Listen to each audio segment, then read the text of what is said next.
네, 국회법 개정안 논란으로 당청 관계가 단절될 위기를 맞이한 가운데 지도부 책임을 두고 새누리당 내 친이계와 친박계가 충돌 양상을 보이고 있습니다. 한편 새정치민주연합은 혁신과 단결을 주제로 한 1박 2일 워크숍을 진행 중인데요. 정치권 이슈 두 분과 함께 짚어보겠습니다. 신동준 21세기 정경연구소장, 양문석 정치평론가 나오셨습니다. 두 분 어서 오십시오. 네, 안녕하십니까? 예, 안녕하세요. 근데 국민들은 좀 안녕하지가 않은 것 같습니다. 본격적인 얘기를 저희가 하기 전에 그 메르스 대응을 우리 정부 당국이 너무 늦게 대처했다.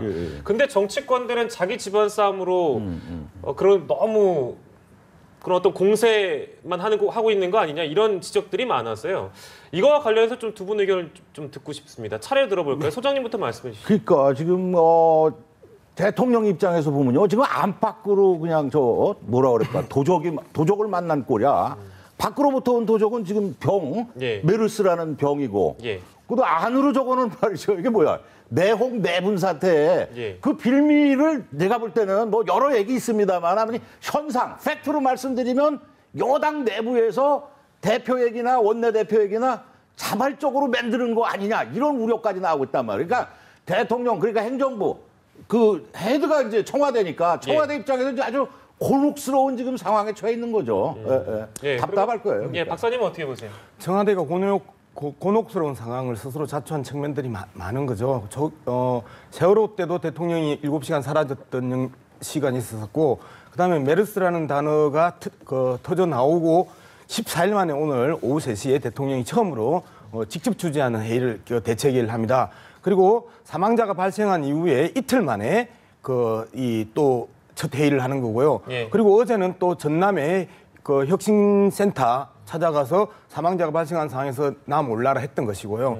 이런 측면에서 봤을 때 대통령이 우리나라에서 재앙적 사고가 일어날 때마다 대통령이 없었다라는 측면, 이 부분에 대해서 청와대가 좀 뼈아프게 반성을 해야 된다. 두 번째, 초기 대응에서 계속해서 실패했잖아요. 초기 감염자 놓치고, 그다음에 밀접 접촉자 파악하지 못하고, 그다음에 환자가 신고해도 묵살하고, 그다음에 2012년에 메르스 발생한 그 이후에 한국에서 전혀 대응하지 못하고 했던 이 모든 과정들에 대한 기본적인 대통령의 지시가 있어야 됐거든요. 그런데 지금 이 문제는 명확하게 좀 대통령이 결심해야 됩니다. 오늘 어느 병원에서 발생했는지에 대해서 명확하게 공개해야 된다. 그래야 그 주변에 있는 국민들이 안심하고 비켜나가고 예방할 수 있을 거 아닙니까? 그런데 보건복지부와 병원의 유착관계가 적나라하게 보였던 대표적인 사건이 이번 사건입니다. 그 발병한 병원을 공개하지 않는 이 황당한 일들이 현실적으로 벌어지고 있다는 측면에서 지적을 해야 되고요. 그다음에 복지 전문가인 문영표 장관이 보건에 대해서 무지한 모습들을 보이면서 사퇴 압력을 또 받을 수밖에 없고 대통령이 결심해야 됩니다.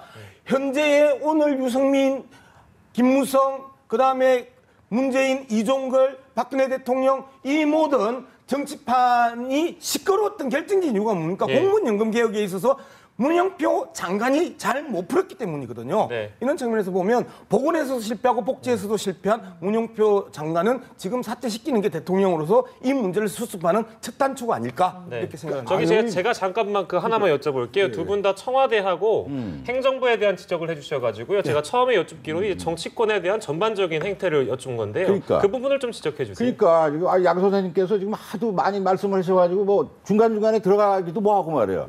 지금 말씀 중에는 조금 문제가 있는데요. 그 세월호하고 메르스 문제를 가지고 이제 청와대에 하는데 아니 그러니까 박근혜 대통령께서 얘기한 게 그거 아닙니까? 관폐하를 척결하자.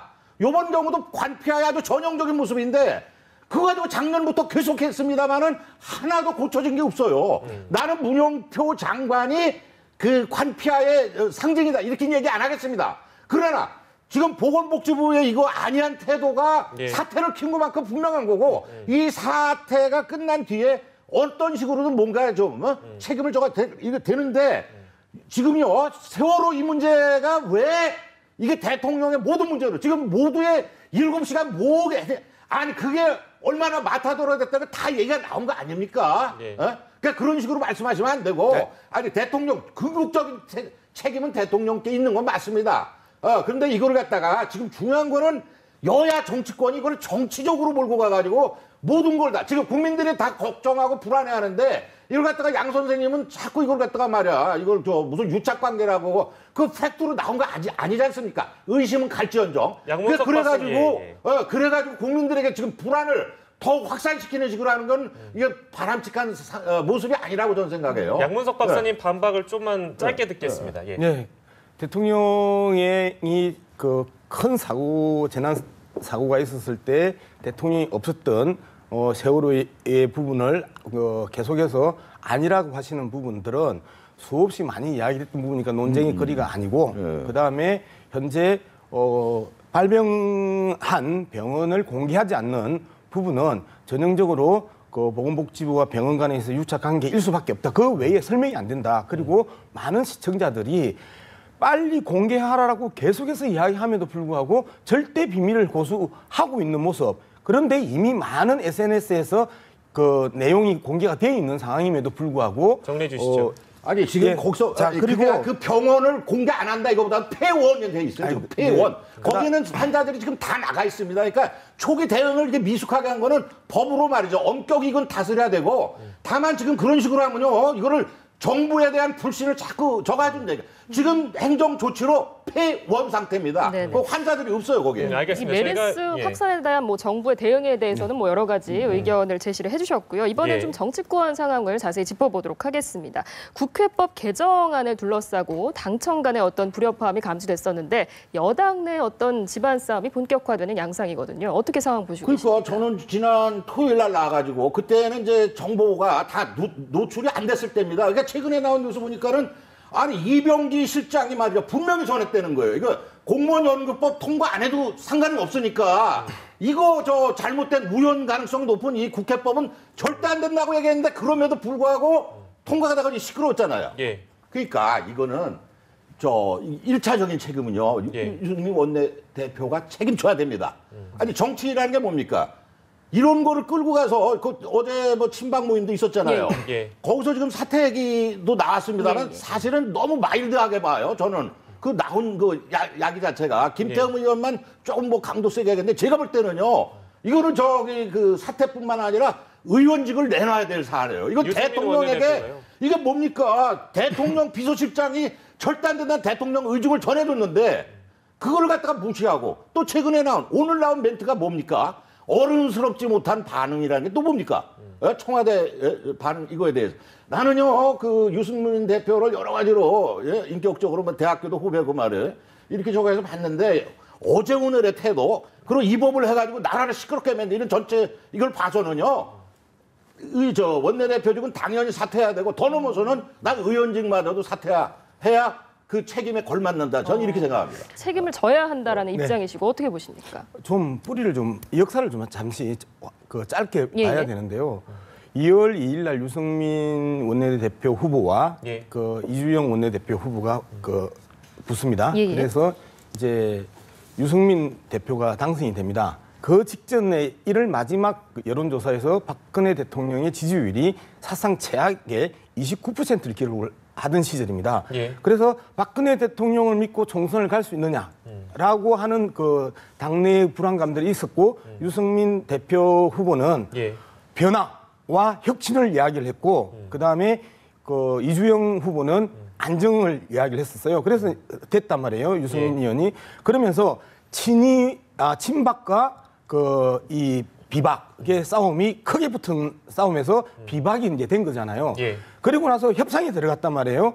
그리고 공무원연금 개혁안이 이제 핵심이었단 말이에요. 그리고 첫 번째 청와대가 첫 합의를 흔듭니다. 그 국민연금 그 소득 대체율 50%를 가지고 흔들기 시작하면서 결국 야당하고 어떻게 합의를 봅니까? 사회적 기구로 빼고 그다음에 시행령 이을 이제 고치는 영역으로 넘어온단 말이에요. 근데 또 청와대 거기서 또 때립니다.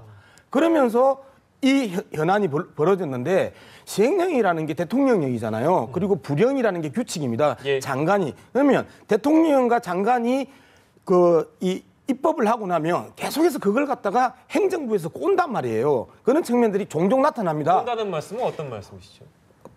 이 모법에 없는 내용을 그 행정편의주의로 풀어서 만들어 놓고 이 부분 모법과 시행령 사이에 간극들을 만들어 버린단 말이에요. 예. 그런 측면들이 전체적으로 종종 일어나는 일들입니다. 그러면 국회에서 계속해서 그런 부분들 지적을 하거든요. 예. 그리고 행정부는 또 시행령을 고치러 가가지고 국회하고 계속 협의를 하고 일상적인 일입니다. 이런 부분들이. 그런 부분이 일상적인 일인데 시행령의 수정 요구권을 이야기를 했다고 행정부가 마비되는 것처럼 또 청와대에서 호들갑을 뜬단 말이에요. 그러면서 이 판이 커졌는데 이 판이 커지면서 갑자기 거부권 시사를 딱 합니다. 무슨 거부권이 상품권입니까? 언제든지 꺼내들 수 있는 게 한국에 있어서 세상에 이제까지 입법부와 사법부의 갈등, 그다음에 행정부와 사법부의 갈등은 있었는데 행정부와 입법부의 갈등은 처음입니다. 한국 역사상. 입법부 내에서 여야 간의 갈등은 수없이 많았지만 어떻게 입법부 전체와 행정부 전체가 맞붙는 이런 황당한 국정 운영을 한단 말입니까? 이건 있을 수 없는 건데 이거를 누가 건드렸느냐? 입법의 권한을 갖고 있는, 말 그대로 상권 분립을 이야기를 하면 입법의 권한을 갖고 있는 입법부에서 합의를 했는데 행정부에서 그걸 감내라 판나라 하면서 지금 시비를 걸면서 안에 여건이 무너지는 이런 현상이 지금 벌어지는 게 오늘의 알겠습니다. 상황을 좀 본질적으로 건드리신 것 같아가지고요. 제가 요것만 여쭙고 다시 넘겨드릴게요. 그럼 유승민 원내대표는 그럼 어떻게 해야 되겠습니까? 저는 유승민 원내대표가 아주 묘한 이 소신으로 봐도 자기의 고집을 지킬 수밖에 없을 것이고 정치공학적으로 보면 후퇴할 수도 있겠으나 현실적으로 유승민 의원이 갖고 있는 원칙과 고집, 소신 이 부분들을 후퇴를 하면 무너집니다. 여기에서는 오히려 이종걸 새정치민주연합 원내대표가 어떤 카드를 유승민 선수에게 지어주느냐가 이 유승민의 사태냐 안 그러면 유지냐가 결정될 것이다. 우리 양 선생님 경우 내가 야당에 대해서 프로텍트를 많이 하시는 거 내가 알고 있는데 지금 현상 자체가 말이에요. 유승민 의원은 여당의 원내대표인데 굉장히 칭찬 일변도로 하신 거 보면은 이게 지금 국회 전체 모습이 행정부, 청와대를 중심으로 한 이거하고 정면 충돌한 양상이 맞아요. 팩트인데 이거 보세요. 지금 김무성 대표 경우는 우연인지 모르고 했다. 이런 상태입니다. 근데 유승민 지금 원내대표 경우는 그럼에도 불구하고 했다. 그렇다면은 김무성 대표가 김무성 대표가 일찍 이야기를 합니다. 의총에서도 다 이야기를 했고 그리고 최고위원회에서도 그러니까 다 이야기를 없는 했는데 줄 알았다 이렇게 갑자기 얘기했거든요. 지금 와가지고 이렇게 하면 안 된다라는 게 강에서 양 의원님 제가 얘기할 때는 좀 듣고서 얘기하세요. 그러니까 지금 유 원내대표 경우는 그럼에도 불구하고 했다. 그 청와대에다가 뭡니까 시체말로 헤딩을 한 거 아닙니까? 이거는 여당에 나는 저도 말이에요. 국회 출입 오래 하고 그랬습니다만 이런 모습을 본 적이 없어요. 그러니까 제6공화국 이후에 그러니까 이 얘기는 뭐냐면은 트로이의 목마처럼 지금 작업을 하고 있는 거예요. 그러니까 이거는요 그냥 지나가면 안 됩니다. 그 청와대 반응도 저도 제가 볼 때는 이것도 이번 그냥 좌시하지 않겠다 이런 거고 김무성 대표도 결단해야 돼. 이건 청와대 결단 이전에 이거는 국회에서 저거로 김무성 대표가 대표로서 말이지 여당 대표가 우연인 줄 몰랐다고 하는 것도 말도 안 되지만 그렇다면 그럼에도 불구하고 이걸 강행 처리한 야당은 뭐 어떻게 할 수 없으니까 여당 원내대표 유승민 원내대표 경우는 일단 무조건적으로 사퇴를 시키는 게 난 옳다. 그게 수순에 맞는다. 저는 이렇게 봅니다. 근데 이제 사실 문제는 좀 정리를 하고 와야 되는데요.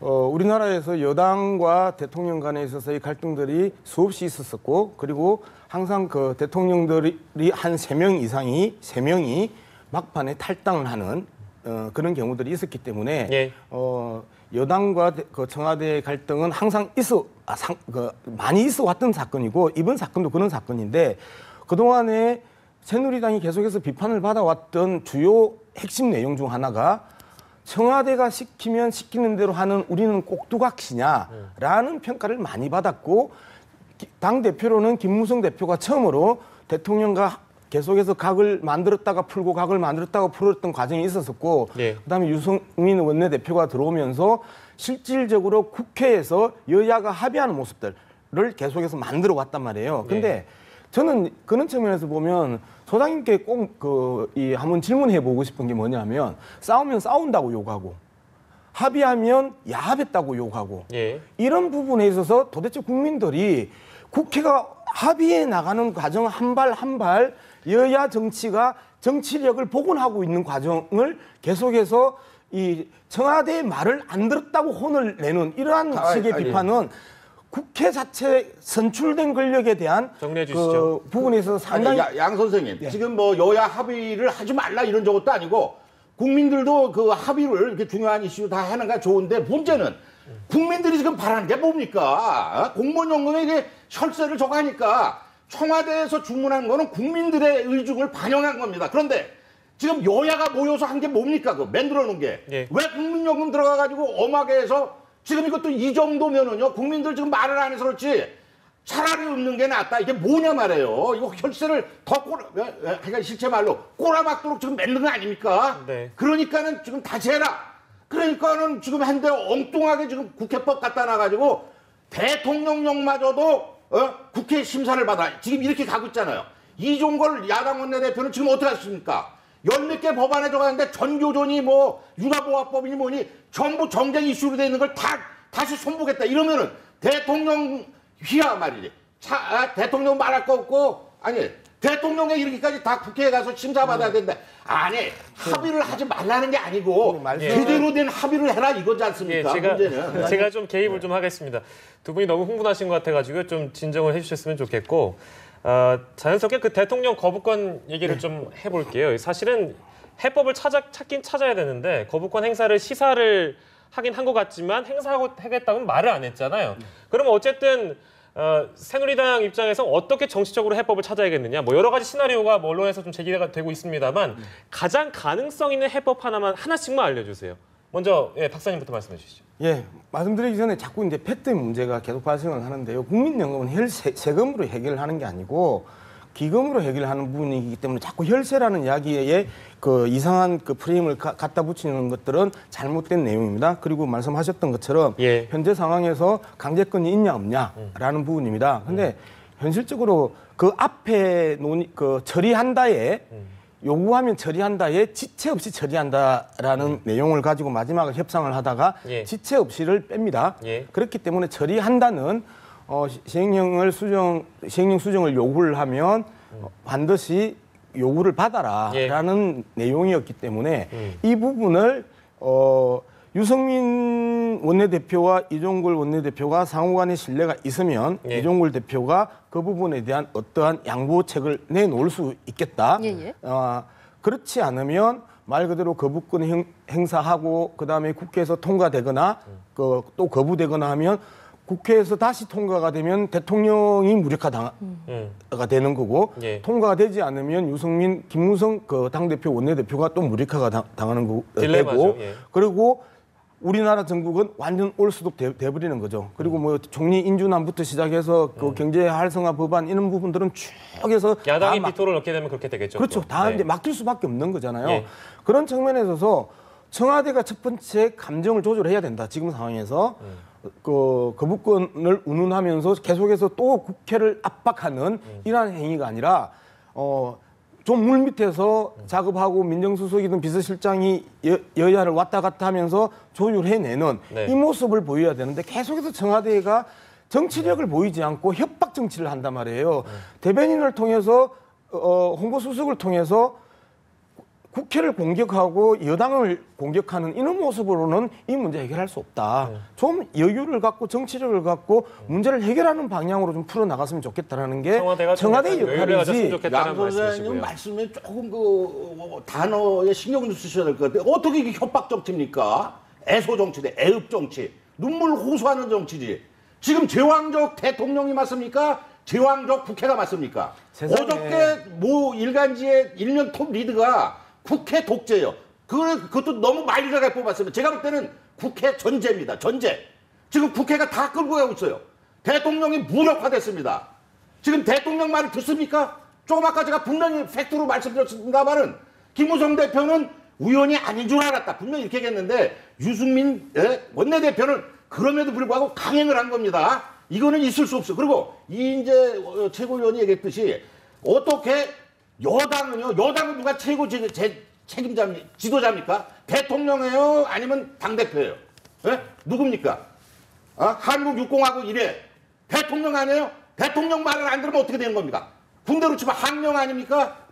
그럼 나라가 어디 가요? 예? 사공이 많으면 산으로 가는 거 아닙니까? 네. 여당의 이런 원내대표는 존재한 적이 있을 수도 없는 저거고 일차적으로 이 문제를 막으려면요. 원내대표 빨리 사퇴해야 돼요. 제가 볼 때는. 예, 알겠습니다. 소장님 말씀 한마디만 좀 제가 예, 짧게 좀 이야기하면 부탁드리겠습니다. 저희 한 30초밖에 안 남았는데요. 계속 국회의원 자체가 헌법기관입니다. 대통령의 그 수화나 대통령의 그 시녀 시종이 아니고요. 그런 측면에서 계속해서 국회를 지나치게 폄하하는 그 관점이 첫 번째 문제고, 그다음에 어느 나라 어느 세상에 입법부가 독재하는 나라는 전 세계 역사상 없었었고요. 그리고 현실적으로도 지나치게 국회가 그 권력을 많이 가진다라고 하는 이야기 자체가 독재 정권에 익숙했던 분들, 그리고 순치됐던 분들이 계속하는 이야기지.